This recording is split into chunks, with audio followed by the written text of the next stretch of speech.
మునుగోడు ఉప ఎన్నికకు సమయం దగ్గర పడుతున్న వేళ రాజకీయాలు రసవత్తరంగా మారుతున్నాయి.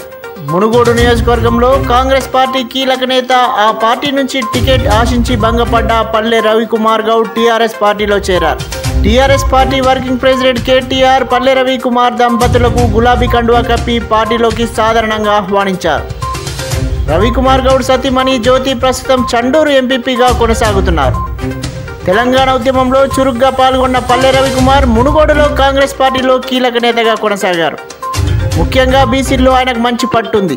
మునుగోడు నియోజకవర్గంలో జనాభా పరంగా బీసీలే ఎక్కువగా ఉన్నారు. అందులోనూ గౌడ వర్గానికి చెందిన వారు అధికంగా ఉన్నారు. ఈ నేపథ్యంలో మునుగోడు కాంగ్రెస్ టికెట్ తనకు ఇవ్వాలని, నియోజకవర్గంలో కాంగ్రెస్ జెండా ఎగరవేస్తానని టీపీసీసీ చీఫ్ రేవంత్ రెడ్డి సహా పార్టీ అధిష్టానాన్ని ఆయన కోరారు.